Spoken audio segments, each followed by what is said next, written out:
Hey guys, what is going on? It is me, BikiriBox12 here, and welcome back to another Realm of the Mad God character guide video, the last class to talk about, assuming I don't go back and redo some of the older outdated guides, but regardless, today we're going to be focusing all of our attention onto the Rogue. Let me get one thing straight here. When put into the right hands, the Rogue can be one of the best classes in the entire game. Let's talk about why. As always, let's go down the line of all of our stats at max. 720 health, 252 mana, 50 attack, 25 defense, 75 speed, 75 dexterity, 40 vitality, and 50 wisdom. The health, mana, defense, and vitality are as average as always, nothing to report there. And the dagger class trademark 75 speed and dexterity is here and accounted for. The only stats here that really boast a significant difference are the 50 attack and wisdom, giving the Rogue the lowest base damage out of all three dagger classes. And the 50 wisdom tells us that if it was any higher, the Rogue's ability would be way too spammable. Now normally I like to go from left to right, starting with the weapons and ending with the rings, but in this case the Rogue's weapon of choice is directly impacted by its ability. So we're gonna start there. The Rogue uses a Cloak, and all the way up at tier 6 we have the Cloak of Ghostly Concealment. It provides you 4 dexterity and 5 speed, which at max will put your Rogue's base speed at 80, which is crazy, plus the traditional T6 2-Vit and 2-Wiz. But the Cloak's effect comes in the form of invisibility. When using your 85 mana, you become completely invisible for 5.5 seconds, meaning if you're standing next to a whole bunch of enemies, they won't see you.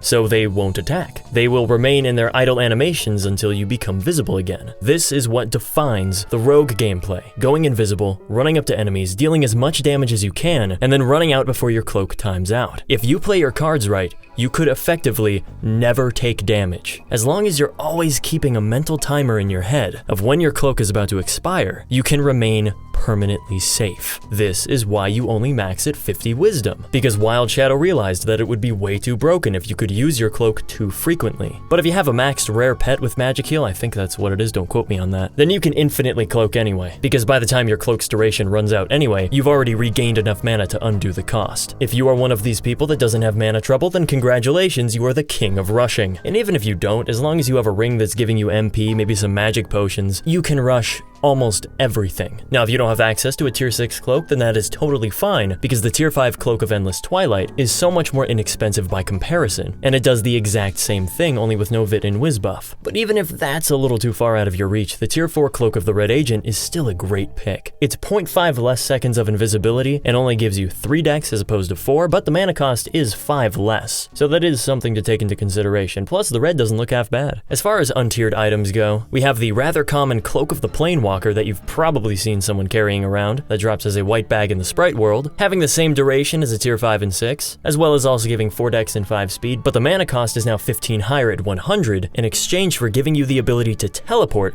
to your cursor's location, just like a trickster's prism. This is a very fun item for rogues to mess around with. You can skip over rooms in the Sprite world, go to Secret Switch in the Shatters, and it's just a great way of moving around. You want to dodge some shots that are coming your way, teleport to the other side of a god and start attacking him from behind. Plus, now you're invisible, so you won't be attacked anyway. It adds a small layer of depth to strategizing your movement, and I like that. Feed power is not half bad either. But we also have the ST Ghastly Drape, dropping from the Grave Caretaker and Ghost of Skuld from the Haunted Cemetery. It's the same duration of invisibility, no stat bonuses unfortunately, and an even higher mana cost at 110, but in exchange for going speedy for 2 seconds. 2 seconds is not a very long time, but it can be just enough to give you that extra edge when rushing something like a wine cellar if you want to be first. But this is only an item I would recommend if you have the mana to spare. If you don't have a good pet, or even that much mana to begin with, I'd recommend skipping over it for now. It also apparently has a 0.5 second longer cooldown from what I've read, and that could be unappealing for some people, especially while rushing. But no matter what cloak you end up picking, the fact remains that while invisible, you can walk right up to an enemy's face and attack them without being detected, meaning you can use whatever dagger you want with no repercussions. The reason that Spirit, Cronus, and especially Aetheryte have such high damage outputs is because they have much less range compared to the tier 12. Well, as the rogue, range doesn't matter because you can get so close to enemies anyway. So if you want to load up your rogue's DPS, then get yourself an Aetheryte as fast as you can, because there are no repercussions for it. Now, speaking of repercussions, I'm kind of holding the rogue up on this pedestal right now, but are there any negatives to this class? Well, yes, and it's one major thing. You need to keep in mind that invisibility does not mean invincibility. Just because enemies aren't attacking you specifically while you're invisible does not mean that you can't get hurt or die because you can. If there are other players around you that draw aggro to enemies you're next to, you are just as likely to get caught in the crossfire as anyone else. This is why you can't teleport to a rogue while they're invisible, because you could completely sabotage whatever they're doing by teleporting behind them and using them as a meat shield at a skull shrine. This is why standing behind a cloaked rogue is so frowned upon, and this is also why the rogue is considered to be the solo class of Realm of the Mad God. I mean, that is what a rogue is after all. So when by yourself,